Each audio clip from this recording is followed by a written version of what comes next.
tombamento de patrimônio histórico. Tá? Então, quando você vê um patrimônio histórico fora do país, quando tombado, você tem toda uma infraestrutura para a pessoa interagir de alguma maneira, tem um acesso fácil, tem um cafezinho ali, tem um tour guiado, né?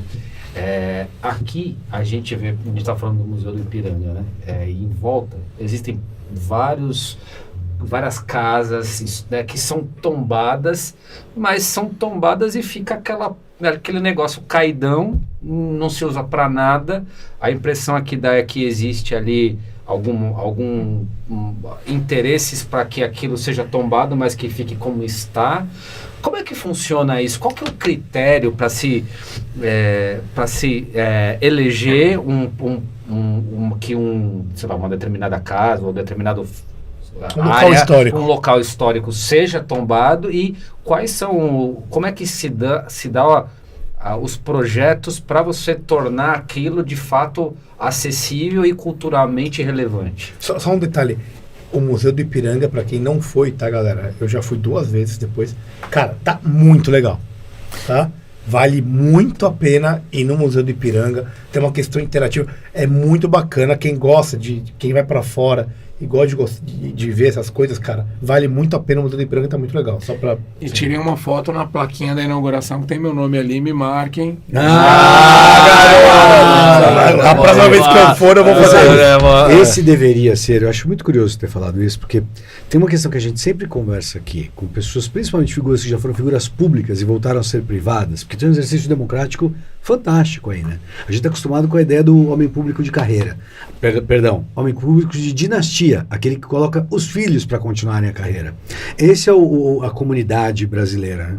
Então, quando você vê uma pessoa que foi pública e voltou para o privado, a pergunta que tem que ficar é: qual que é o ímpeto? Quer dizer, aonde está o negócio? Essa é uma das maneiras de retribuir o favor. Seu nome fica gravado junto com o Estado. Sim. Isso é bonito, isso é insigne, isso tem nobreza. Isso devia ser a troca, na moeda de troca, né? Não se locupletar. Sim. E manter cargos, né? Deveria ser isso. Então acho muito legal. Então marquem ele. Marquem ele. Aproveitem antes que arranque ainda.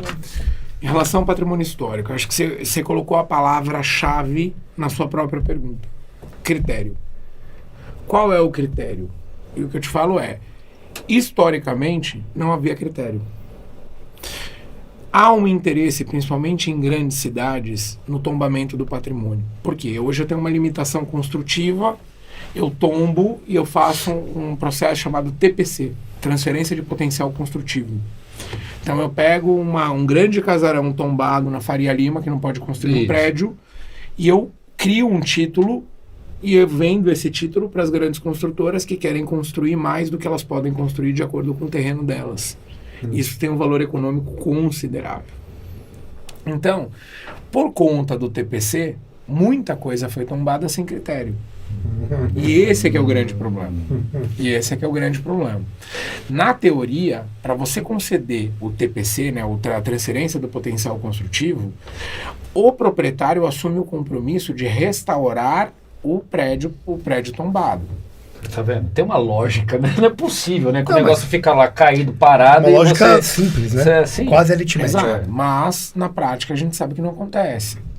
Então, assim, eu sou hiper favorável a que a gente tombe realmente os prédios históricos, aquilo que conta a nossa história, a nossa essência, mas a gente tem que ter um critério.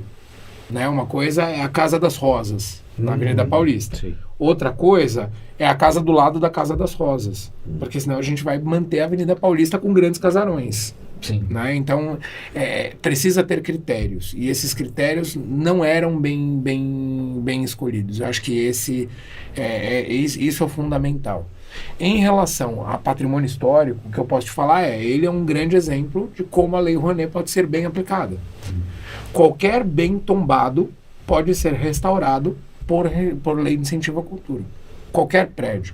E pode ser explorado comercialmente. Sim. Sem problema nenhum. Engenho do Maçangana. A Santa onde Casa. Nasceu Joaquim Nabuco. Porra, cara. A Santa Casa de Misericórdia é tombada. O prédio é lindo. É um hospital. Não.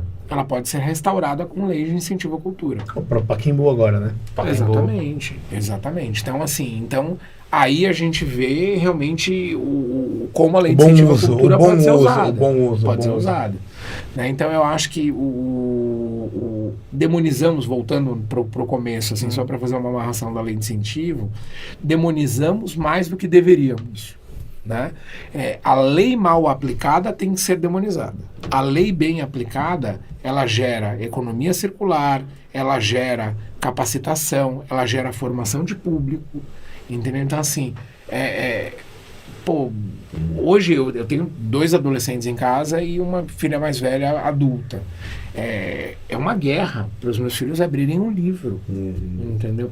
Ontem minha filha estava comentando que ela estava fazendo um simulado do Enem, e ela falou assim, eu vi uma charge que o menino pega um livro e ele pergunta onde que põe na tomada. E minha filha não conseguia entender que era isso, né? Eu falei, não, filha, porque tudo é eletrônico. Mas, assim, essa questão de geração de público é muito importante. É muito importante, porque se não tiver geração de público, a história do circo vai acabar, a história do teatro vai acabar, a história do cinema vai acabar, porque o Netflix vai dominar tudo.